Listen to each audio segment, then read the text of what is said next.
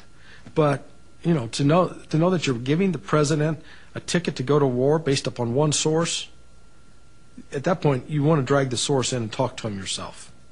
Curveball is a case of utter irresponsibility and a good example of how decayed the intelligence process has become. The day before Powell's speech, a CIA skeptic had warned about the defector's reputation as a liar. In an email reply, his superior acknowledges the problem, but adds, this war is going to happen regardless. The powers that be probably aren't terribly interested in whether Curveball knows what he's talking about. The United States will not and cannot... Powell was not told about the email. Leaving Saddam Hussein in possession of weapons of mass destruction for a few more months or years is not an option. Not in a post-September 11th world. The speech would turn out to be riddled with misleading allegations, but at the time, the press plays it as an overwhelming success. He had walked into my office musing, and he said words to the effect of, I wonder how we'll all feel if we put 500,000 troops into Iraq and march from one corner of the country to the other and find nothing. I will forever be known as the one who made the case, Colin Powell now says. I have to live with that.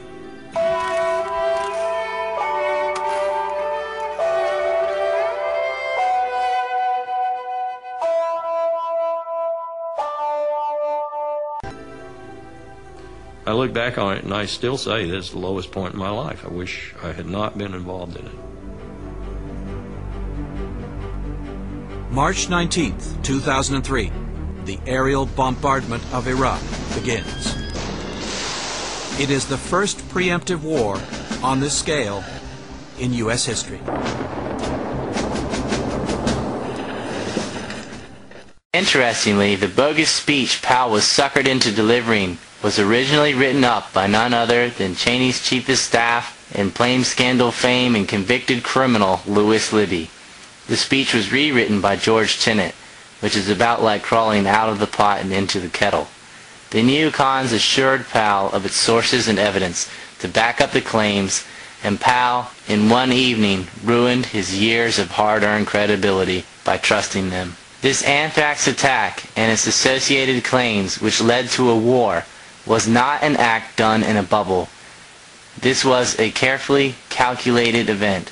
This was not just some individual trying to profit. The war, the Patriot Act, and the Department of Homeland Security greatly relied on this event. The History Channel will now admit that the anthrax was U.S.-made and came from inside. Within weeks, 5 would be dead and thousands of others exposed to one of the deadliest bacteria known to man. There are very few people who have the bench skills to make a product this good.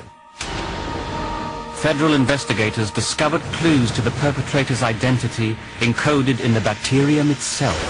There are 89 different types of anthrax, but each one has its own kind of trail. This one led directly back to our own defense establishment. Was the U.S. government hiding a terrorist inside America's biodefense community? Some say yes, and that the official government investigation was a sham. The only people who know anything about the subject are also the suspects.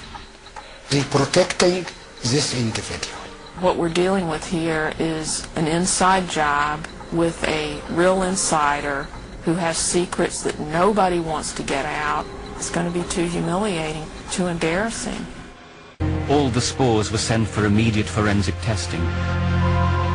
By the 10th of October, the analysis of the spores was complete.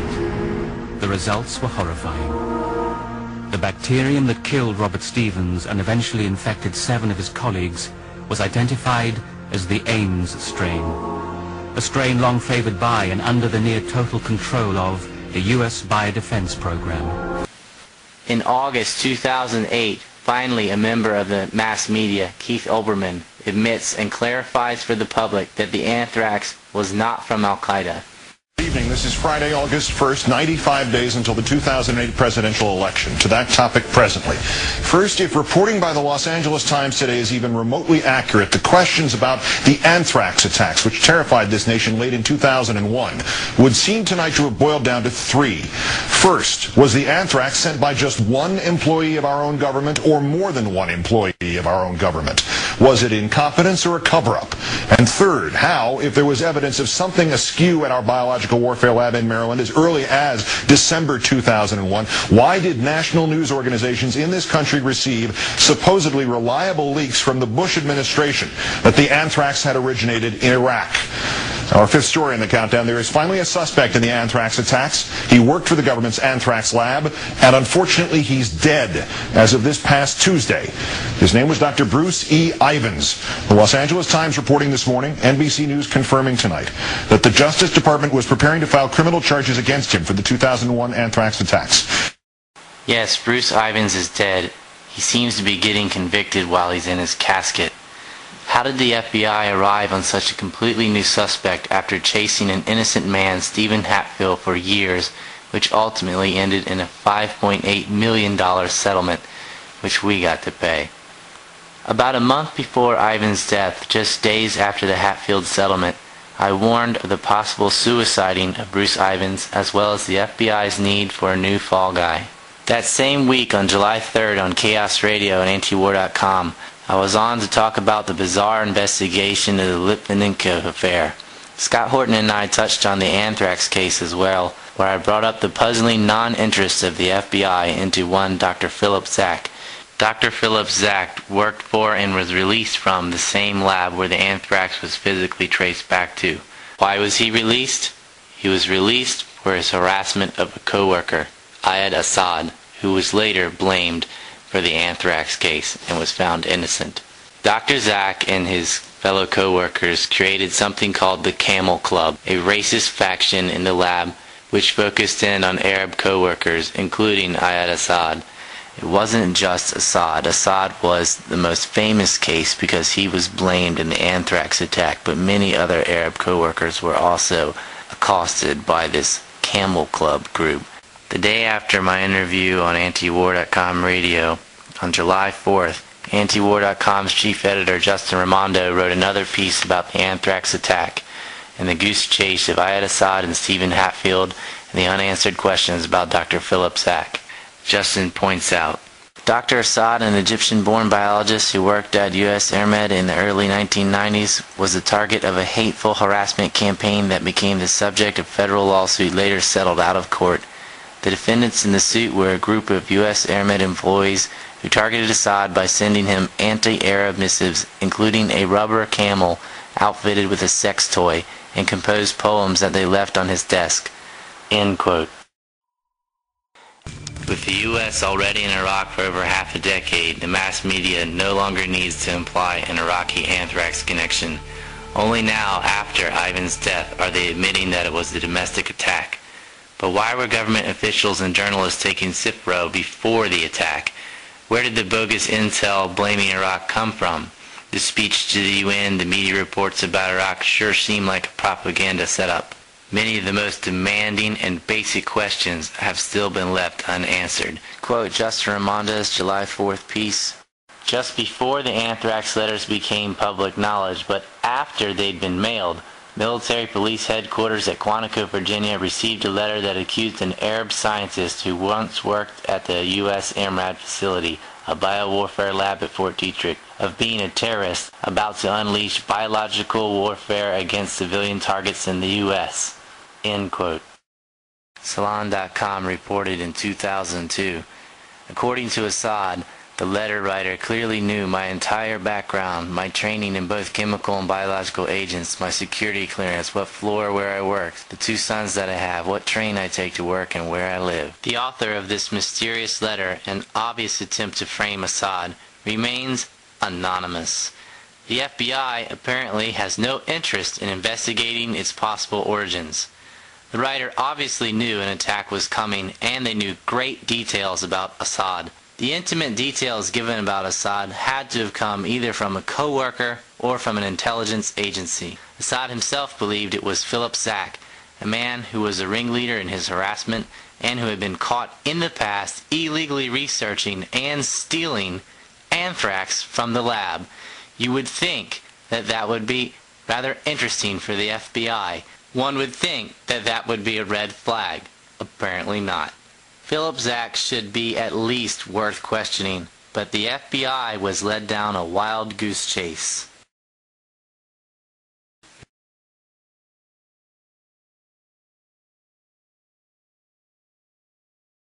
It is interesting that the anthrax was mailed from the same states and cities as Al-Qaeda's hijacker cells.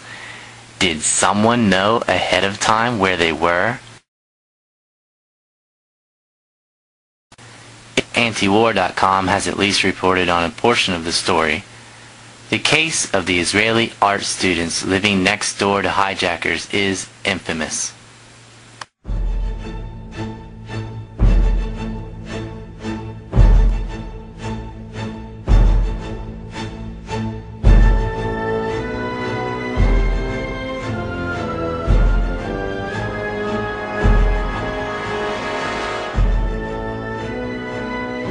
What troubles investigators most, particularly in New York in the counterterrorism investigation of the World Trade Center attack, is that on a number of cases, suspects that they had sought to wiretap and surveil immediately changed their telecommunications processes. They started acting much differently as soon as those supposedly secret wiretaps went into place. Brett? But the complaint about this system is that the wiretap computer programs made by Converse have in effect a back door through which wiretaps themselves can be intercepted by unauthorized parties. Adding to the suspicions is the fact that in Israel, Converse works closely with the Israeli government and under special programs gets reimbursed for up to 50% of its research and development costs by the Israeli Ministry of Industry and Trade. But investigators within the DEA, INS, and FBI have all told Fox News that to pursue or even suggest Israeli spying through Converse is considered career suicide. Here's what happened. The Israeli Mossad gets caught filming the 9/11 event and working for a front company just 3 miles away from the said hijackers in New Jersey. In Florida, it's even worse, with the Israelis living next door to the said hijackers, literally next door to them.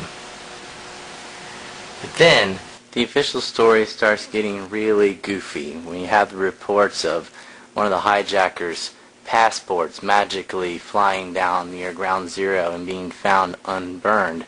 Apparently we have fire hot enough to weaken steel and make buildings collapse, but not hot enough to burn a paper passport.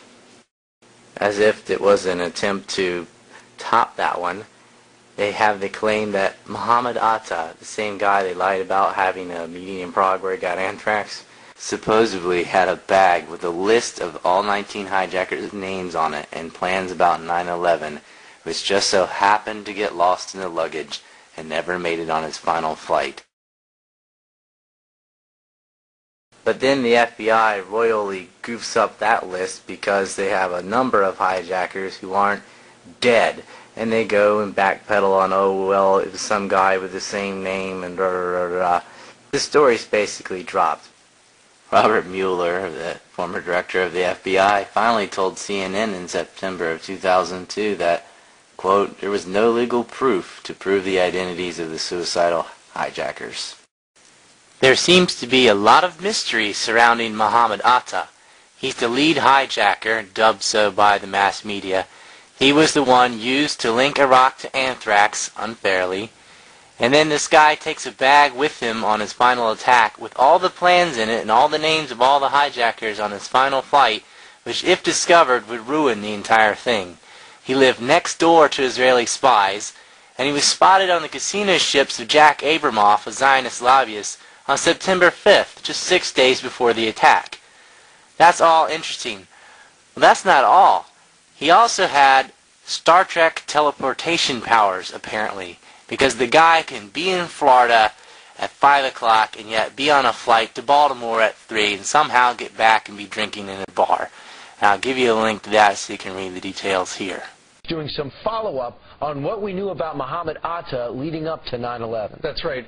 Some witnesses, apparently there was a redacted form of what people in the intelligence community knew regarding that man right there, Muhammad Atta, and in the Able Danger program. And apparently the report had been redacted. All the names had been blacked out. Well, FoxNews.com got a clean copy and called a number of the witnesses, 5 in all. All of them said that we told investigators one thing, and none of those things actually showed up in the 9/11 Commission. And in fact, the investigators from the Department of Defense were a little agitated and seemed aggressive.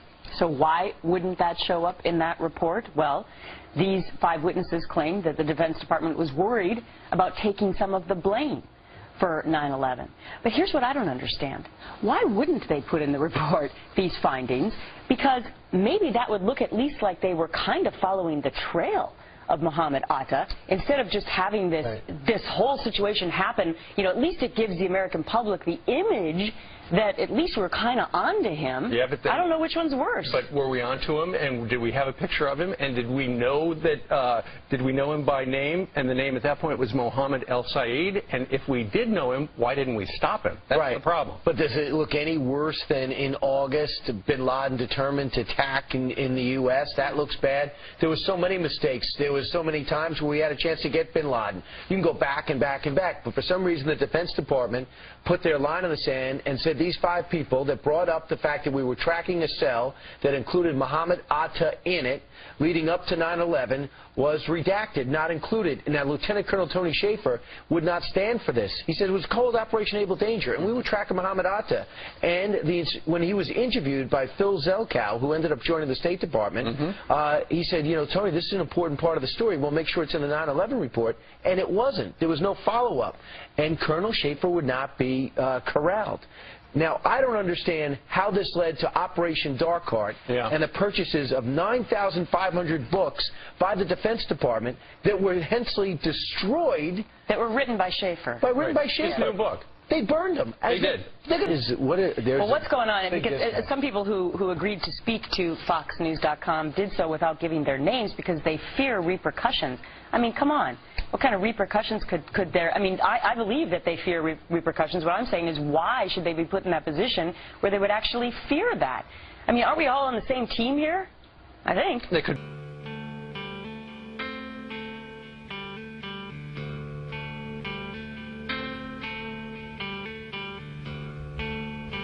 Ali al-Jarrah, Mossad's spy for 25 years, is Zaid al-Jarrah's first cousin. He was busted in a spy ring in Lebanon. Jarrah's passport was found/planted from Flight 93.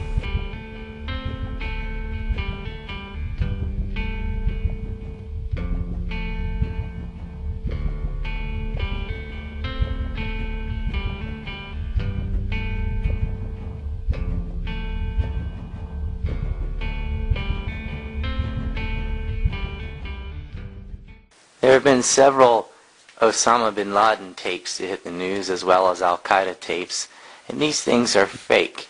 They seem to pop up regularly when Bush was up for re-election. This will assure his followers that A, he's alive and well, he's still in the game, and his followers, Rick, just haven't seen him, and when they do, it's likely to invigorate the movement. He's still very much the inspiration for Al-Qaeda. How do we know that this thing is legit? Well, you know, this is being flagged by Al-Sahab, which is Al-Qaeda's media arm, and every other video or audio message that's come out that's been flagged by Al-Sahab has been legit, Rick, so we expect that this one will be too. One of the bin Laden tapes was so bad that it actually took footage from a film made in 2006 called Road to Guantanamo and passed it off like it was original footage. This made it on all the networks. And a 2004 video purportedly showing bin Laden, which was exactly identical to a video released in 2007. After these debunkles, they go to voice-only tapes, but those get debunked as well. But one would think anything supposedly from Osama bin Laden would be under the microscope more than anything else and have more scrutiny than anything else. And yet, Al-Qaeda and Osama bin Laden are on the news multiple times as known fakes.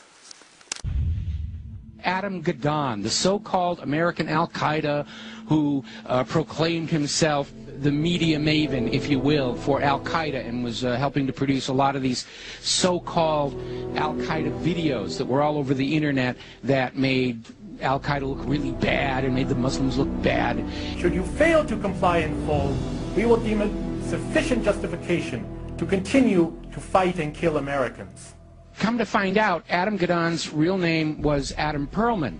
And not only was he, in fact, Jewish, he was the grandson of a member of the board of the Anti-Defamation League. And if you've been following the history of the Anti-Defamation League, you will find out they've been very much involved in covertly supporting a lot of these so-called American Nazi movements. In fact, all the way back, just about the time of World War II, there was this scandal where the head of the American Nazi Party, which had a total membership of like 6, and yet they were getting all this press, was arrested for embezzling from his sponsors, which turned out to be the ADL, so that kind of blew up in their faces. So anyway, we have Adam Perlman, and he's been going around saying, I'm Al-Qaeda, I'm Al-Qaeda, see, I got a turban on my head, I'm a terrible Muslim, gotta hate me, gotta be afraid of me, and of course everybody's laughing at him now because we all know who he is. Okay, so they have brought in the understudy, and there is a new American Al-Qaeda named Yusuf al-Khattab. Ooh, big scary name, and they've got a picture of him out there where he's holding all these guns and knives, and he's dressed up like a wannabe Rambo, and he's scowling at the camera, and he supposedly has this website with things in it, like pictures of the Statue of Liberty with an axe buried in the back of the head. I mean, very heavy-handed, very over-the-top. There was also a link to a puppet show mocking Danny Pearl's beheading. Take a look.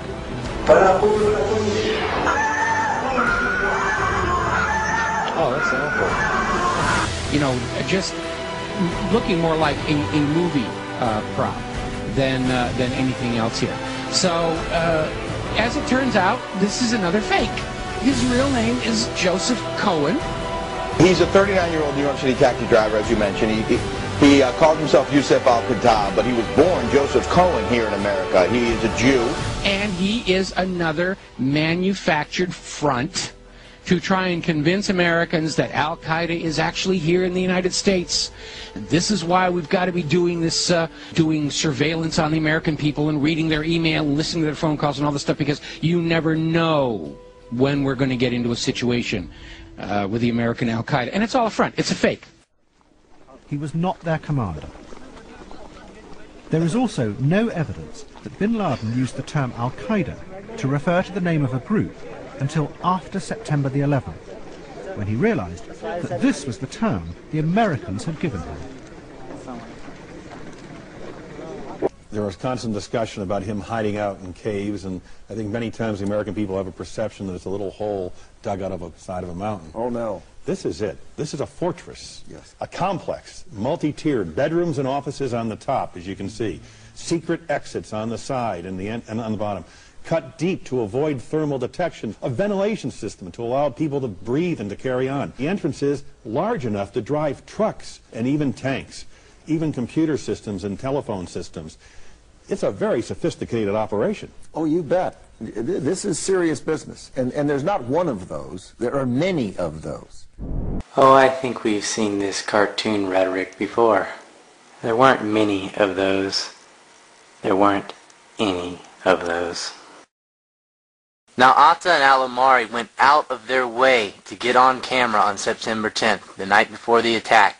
They went to 2 different ATMs, which we have pictures of, a gas station and a Walmart. And then, of course, they're on camera at the airport in Maine. There's a big problem with this, though. Al-Omari isn't dead. The name mix-ups aside, whose face is on the ATM photo? And just who the hell is in the video in Maine? I don't buy the FBI's mix-up excuse at all. What are the odds of a man from Saudi Arabia who had been to America and reported his passport stolen, who just so happened to have the exact same name and birthday as a proposed 9/11 hijacker? It is much more probable that the Israelis stole a passport and the Al-Omari hijacker was just using a stolen identity, as were many of them. You can chalk one up to coincidence, but 7? No. There's 7 living hijackers and 1 who died before the event. That's 8 out of 19 who could not have possibly participated in it. And yet the very fraudulent Osama bin Laden confession tapes give praise to people who weren't even involved. I'm going to agree with Seymour Hersh's investigation in the New Yorker. Whatever trail was left deliberately for the FBI to find. He was told by a senior military officer, because of the visas and other documentation needed to infiltrate team members into the United States, a major intelligence service might also have been involved. Yeah, you think? We would like to correct a report that appeared on CNN last night. Based on information from multiple law enforcement sources, CNN reported that Adnan Bukhari and a brother Amir of Vero Beach, Florida, were suspected to be 2 of the pilots who crashed into the World Trade Center.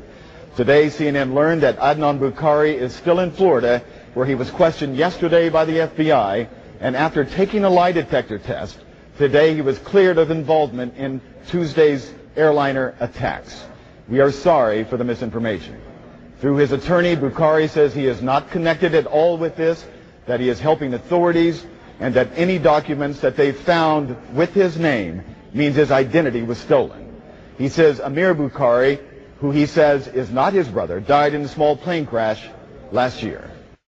The living Omari, who is the FBI's current and second pick, reported that his passport had been stolen.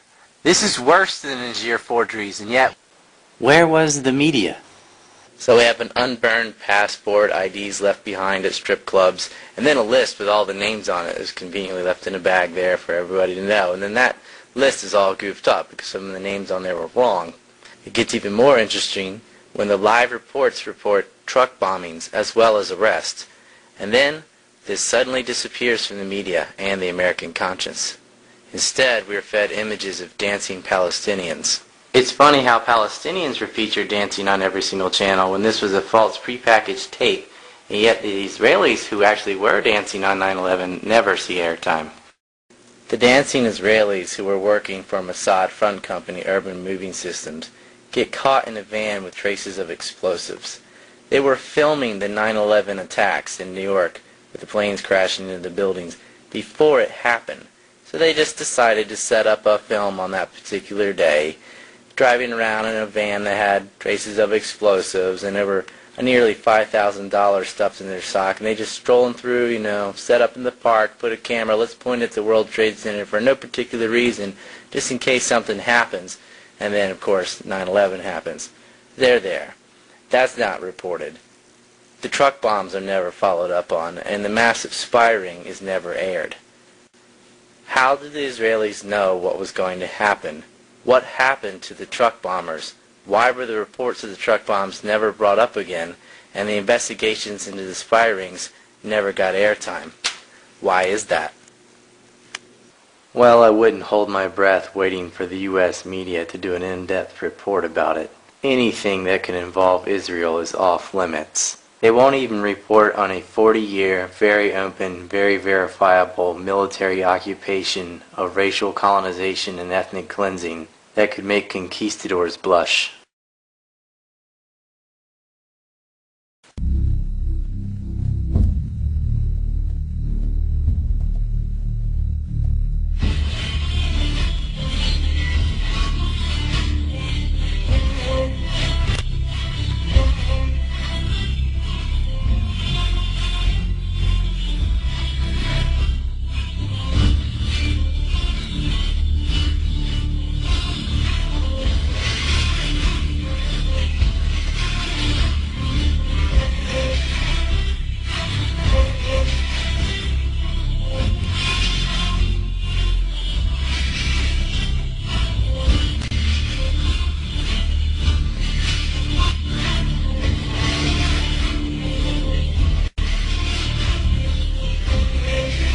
Home to 15 people, 11 of them children.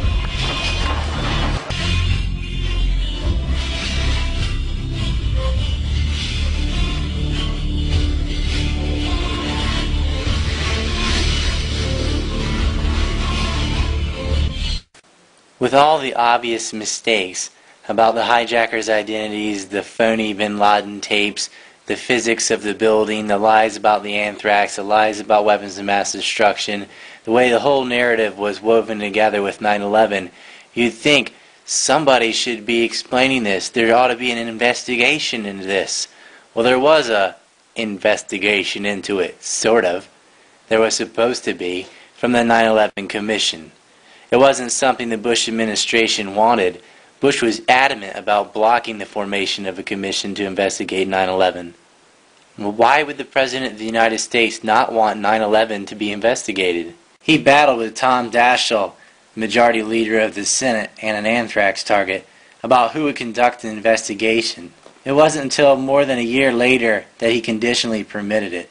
The conditions were that the Bush administration selected the commission heads who then selected and controlled the commission. It's a little bit like hiring Dracula to guard the blood bank. It would be like hiring Madoff to investigate fraud. You might as well have a former head of the CIA investigate the Kennedy assassination, or have Boris Yeltsin investigate Boris Berezovsky. Wait, those last two actually did happen. Bush's first pick to chair the 9/11 Commission was Henry Kissinger, upon the advice of Karl Rove. Henry Kissinger, a crook with a rap sheet so long and involved in disastrous covert operations and lies that no one could take him seriously. He resigned not because of that, but because he didn't want to disclose his clients. Because of the obvious conflicts of interest and the utterly negative credibility, Kissinger finally removed himself from the position. That didn't stop his less well-known business partner from making the cut, James R. Thompson. An interesting phenomena occurred on 9/11 where individuals using the Israeli-based instant messenger service Otigo were warned about 9/11 before the attack. At least 2 individuals came forward about the warnings they had received. Certainly bin Laden wasn't warning these American Jews to avoid the towers. Someone else had prior knowledge. Hollinger Inc. and Hollinger Digital owns Onset Tech, which cooperates with the messenger software of Otigo as well as Converse. When you pull up the board of directors for Hollinger, you'll find some nefarious characters. Henry Kissinger, Richard Pearl, and James R. Thompson from the 9/11 Commission. With Thompson on the 9/11 Commission, you can be damn sure they didn't look into Otigo. It was Hollinger-owned papers also that spread the bogus rumor about 4,000 Jews not showing up to work on the day of 9/11. This served to obfuscate the very real forewarnings from Otigo by masking it as pointless anti-Jewish rhetoric. Hollinger would later be used by Pearl to bolster his Iraq War investments, and then it had a large scandal with Conrad Black, of which Thompson was also a part of. He ended up not doing much on the commission at all for a year. But not to be outdone by that audacious selection for the commissioners, the Bush administration topped itself in see-through corruption by choosing Iran-Contra's Tower Commission chairman, who worked with Dick Cheney, to co-chair the 9/11 Commission as well. I guess if you do well with one whitewash, then why not another one? Hamilton was also sitting on advisory boards for the CIA. But don't worry, they could still go lower. Much, much lower. Even worse than Hamilton becoming the co-chairman was placing a Zionist warmonger, Philip Zelikow, who was plucked right out of Bush's own National Security Council to be the executive director for the commission. Zelikow would have total control over hiring the 9/11 commissioner's staff and set up a tight filtering system over information sharing that went right through himself or Hamilton. One of his first actions was to hire Michael Hurley, a current officer in the CIA, to investigate the CIA. He also echoed the neocons' propaganda about Iraq and 9/11. How pathetic for the 9/11 Commission's executive director to parrot the baseless Iraq did 9/11 deceptions. It wasn't new for Zelikow, it was an opportunity to promote his worldview.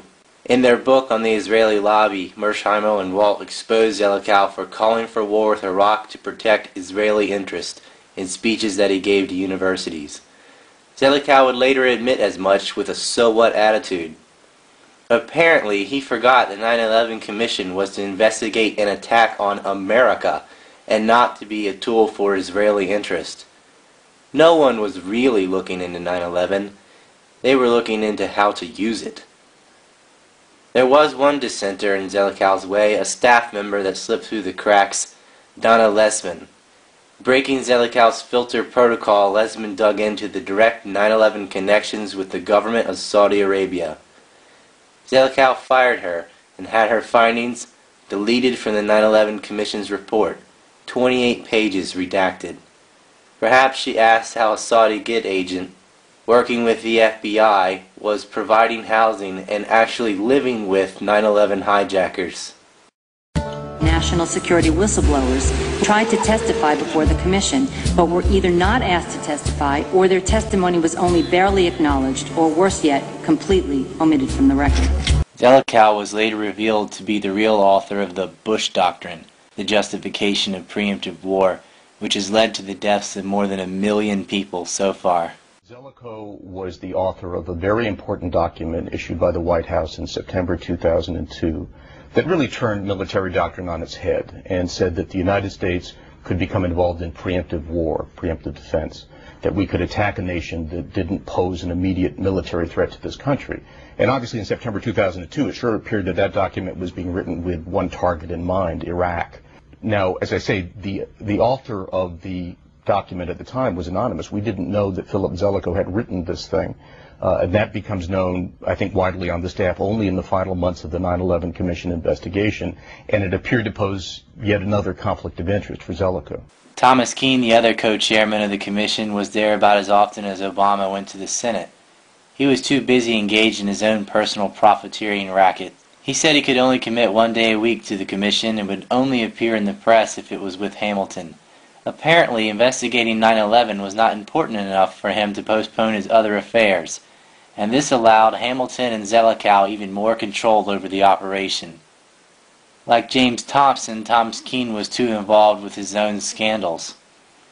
What excellent choices for investigators. It's not like 3,000 people were killed.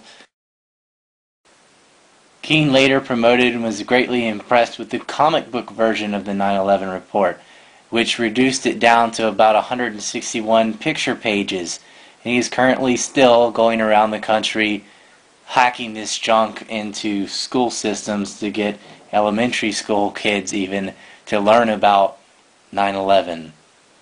When you hear about the idea of the 9/11 Commission report as essentially a comic book, your first reaction is, what are you, crazy? It's accurate.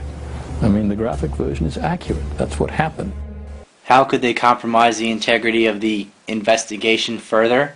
What could make it even less objective? Fred Fielding, a current lawyer for Z, better known as Blackwater, a private mercenary firm currently on trial for murder and rape. This bastard actually countersued the families of the contractors' victims hung from a bridge in Fallujah to block them from gaining access into the circumstances surrounding the event. The details of what really happened are uncovered in Jeremy Scahill's book Blackwater, Rise of the Mercenary State. Fielding wasn't the only important investigator working with Blackwater. The Inspector General, who was supposed to let the other shoe drop on Hollinger and Richard Pearl, also found employment at Blackwater as a senior executive. You see the DVD extra to unravel that mess. Fielding was from George Bush's White House counsel. But don't worry, he was compromised further than that. He was a lawyer for a very high-level man in the Bush administration. You may have heard of him. His name is George Bush. It's bad enough that Bush refused to be interviewed by the commission without Cheney, but he also had his lawyer there, and on the side of the investigators. President, why are you and the Vice President insisting on appearing together before the 9/11 Commission? Because the 9/11 Commission wants to ask us questions. That's why we're meeting, and I look forward to meeting with them and answering their questions. Why you're appearing together rather than separately, which was their request? Because it's a good chance for both of us to answer questions that the 9/11 Commission is looking forward to asking us, and I'm looking forward to answering them. Let's see. Don't you think that the families deserve to have a transcript or to be able to see what you Adam, said? you asked me that question yesterday. I got the same answer, yeah. You're one of those four that gets to see these documents. Would that change your opinion? No, they don't want any more eyeballs to see their documents than they can possibly get away with. It's a scam. It's absolutely disgusting. The President has said only a minority of the Commission can see a minority of the documents, and then they have to clear what they're going to say to the rest of the Commission with the White House. These blatant conflicts of interest should have been all over the news like a Tiger Woods sex scandal, but they were too busy promoting other things. The 9/11 Commission was a cover-up. It was a total joke, a farce. Heck, why not allow PNAC members to do the investigation? They did. John Lehman, former Secretary of the Navy in 1987, while Jonathan Pollard was spying for Israel through naval intel, was also chosen to join the 9/11 conmen, and he was a PNAC signature. PNAC, the Project for a New American Century, was a neoconservative think tank from the American Enterprise Institute. Its members comprised Department of Defense officials and media. They pulled together older Israeli-centric plans from Odin Yinon and IASVA's Clean Break papers to create their magnum opus, Rebuilding America's Defenses. There's been a lot of focus on lines from that particular document, but this narrow scope has overshadowed their other important works, particularly on Afghanistan and Iraq. I can't go over all of them, I have in previous films, but here's an overview. This is what the Lie Factory cranked out. Of course, these are also the men who lied about Prague, Atta, and anthrax. The 9/11 Commission was an extension of the PNAC narrative of deception. Their report ignored the existence of core columns in the Twin Towers. The information on Saudi Arabia was redacted, and the info on Israel didn't even make it that far. Perhaps the most shocking and awful was their investigation into the World Trade Center No. 7. They didn't even do one. They spent $12 million to tell you nothing. Real American patriots have investigated it on their own for free. And trust me, it's an uphill battle against disinfo and ridicule. It doesn't matter how many people say what. It's based on evidence. That's all we need. There are reports of truck bombs and secondary explosions. And when looking back at the whole picture, the anthrax, the blame it on Iraq, the Patriot Act, and everything else that fits in, it becomes clear that they're lying about the towers as well. And a lot of people knew it was going to happen too. There were massive profits made. The crisis allowed for trillions of dollars to become unaccounted for. And the data that was housed that could track the massive corporate fraud was physically destroyed by the section of the Pentagon that was hit, as well as Building 7 in New York. For the Pentagon, when its own auditors admit the military cannot account for 25% of what it already spends. According to some estimates, we cannot track $2.3 trillion in transactions. 2.3 trillion with a T.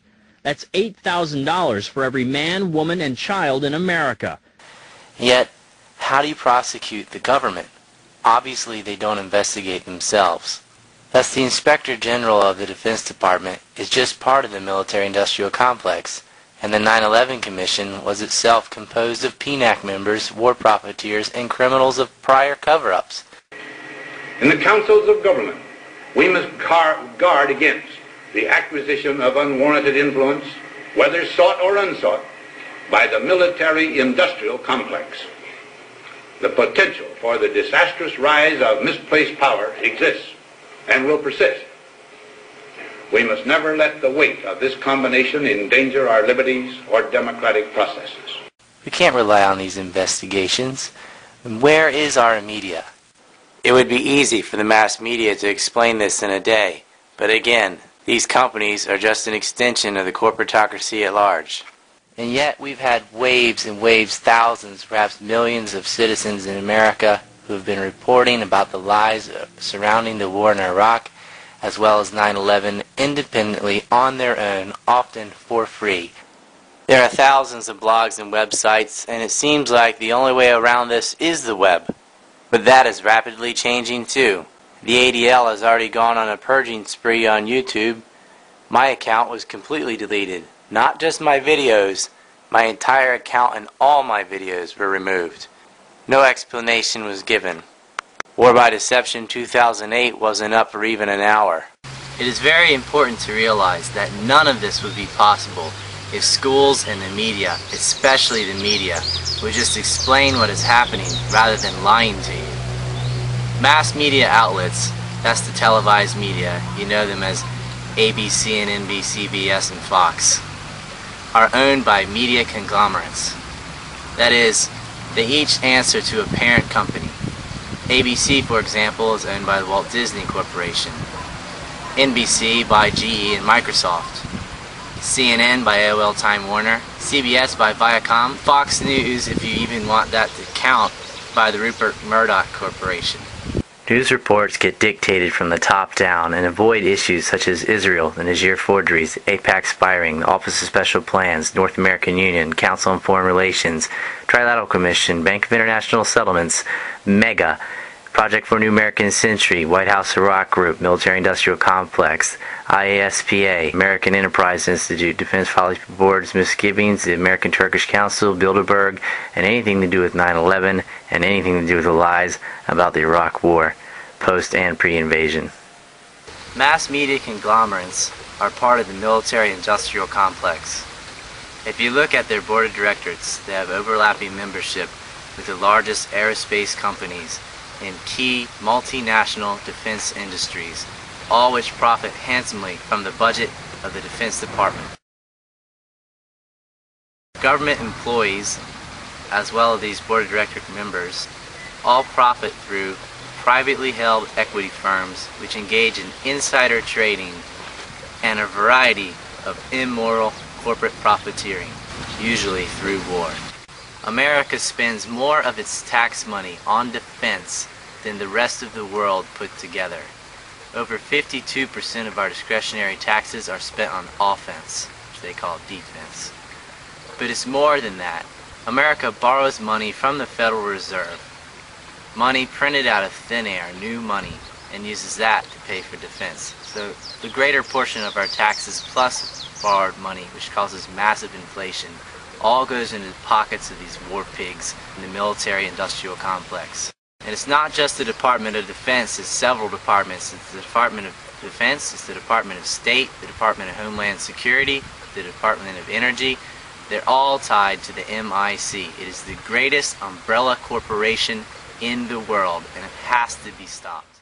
Military Keynesianism, the military-industrial complex, the devotion of massive resources to the military has unintended consequences that we refuse to acknowledge. Now, we are now spending close to $1 trillion a year. That's 1,000 billion on our military establishment. This is not the defense appropriation that is published. That's simply the annual appropriation of the Department of Defense. It doesn't include the money spent on nuclear weapons. That's in the Department of Energy. It doesn't include the money spent on Veterans Affairs. That's in the Department of Veterans Affairs, including treating our wounded from Iraq. It doesn't include foreign military aid. That's in the State Department. It doesn't include the actual defense of the country. That's the Department of Homeland Security. Since after 9/11, we discovered the Department of Defense has nothing to do with defense of the country. It's busying itself with warfare in outer space or some other lucrative, if useless, way to spend money. It all adds up to an unbelievable amount that is, over time, not sustainable. It reminds us of a famous remark by Herbert Stein when he was chairman of the Council of Economic Advisors in Richard Nixon's administration. He rather famously said, "Things that can't go on forever don't." These things can't go on forever, and they're not going to. That is, the American empire could come to an end before this film is over if just one little thing happened.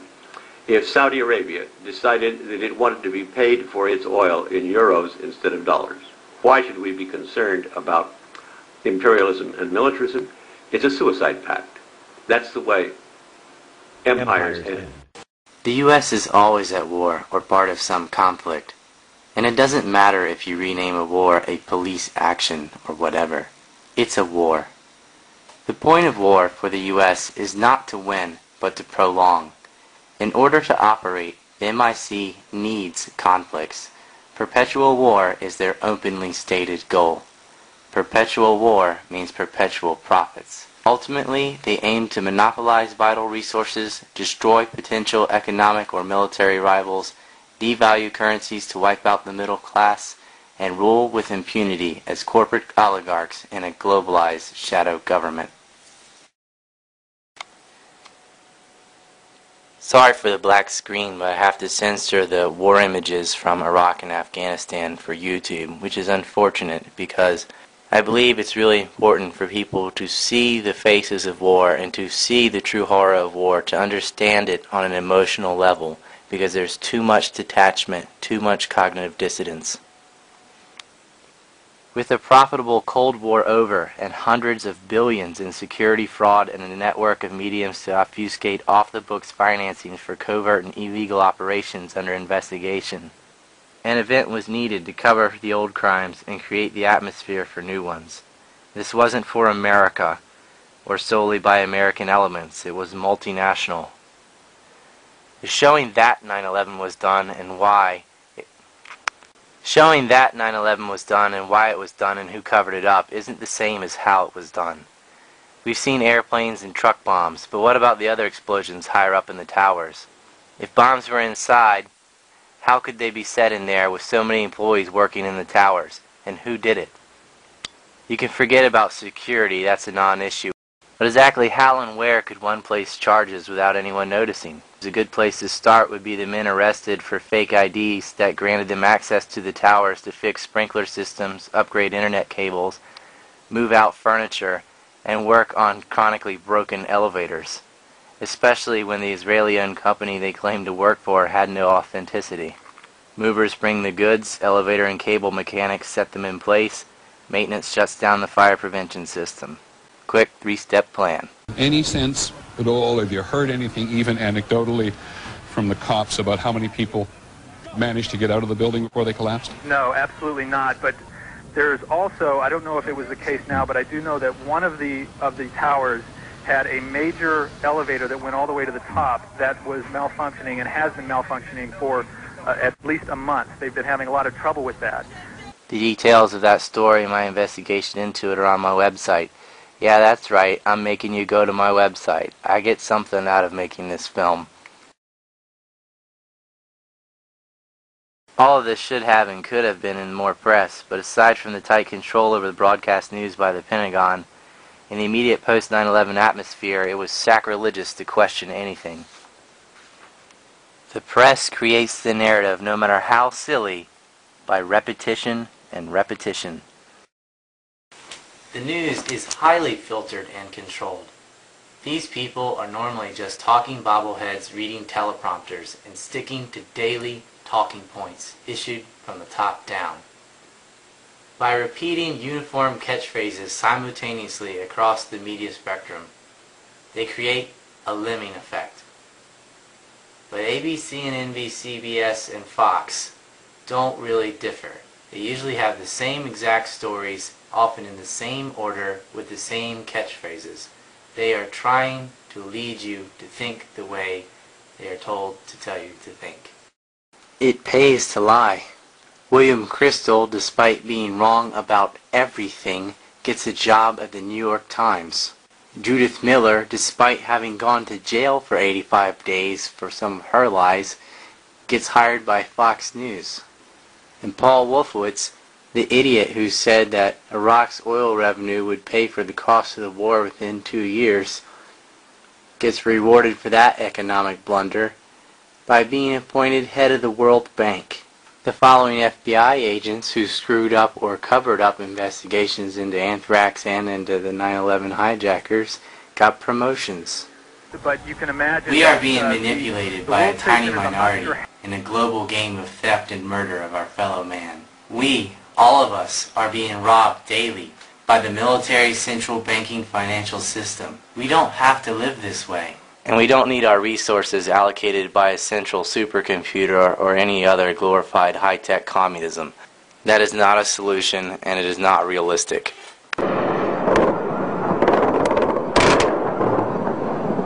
One massive contributor to the debt for defense racket that allows this to take place on the scale that it does is central banking on a fiat money system.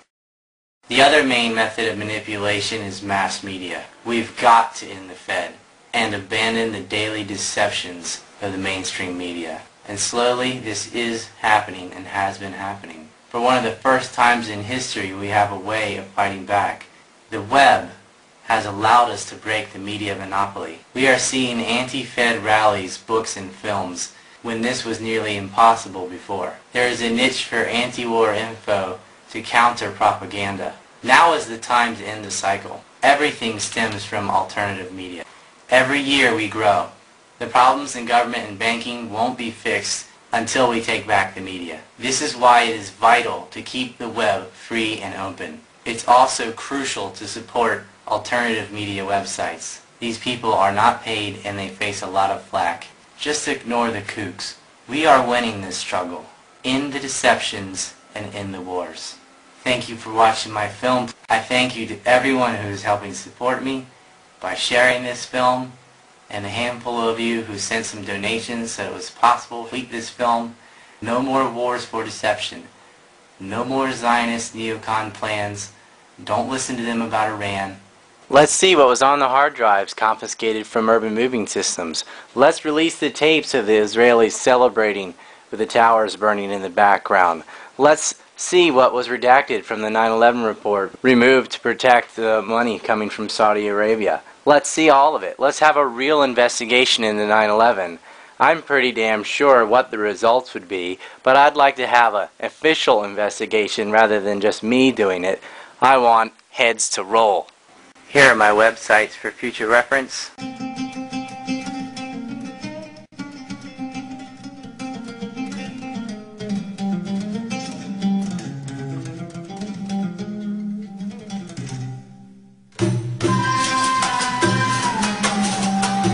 First-year NYU medical student.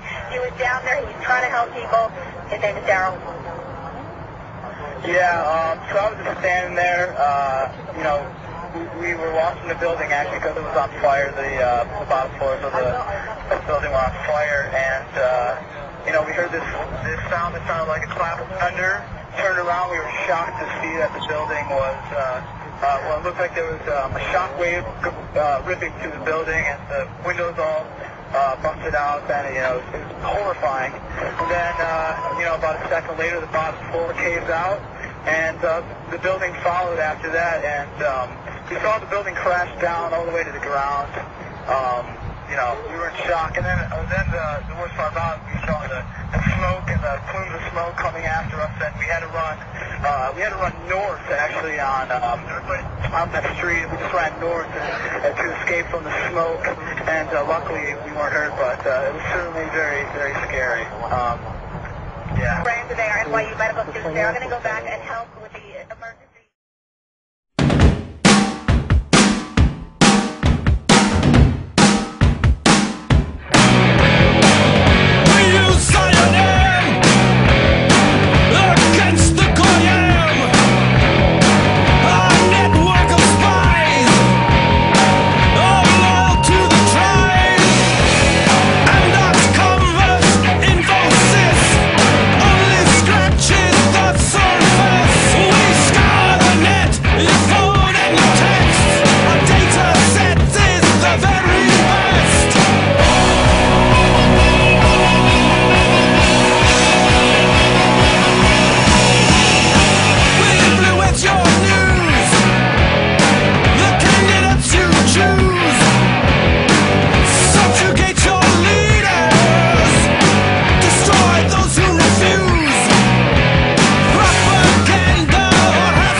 Dare not speak aloud.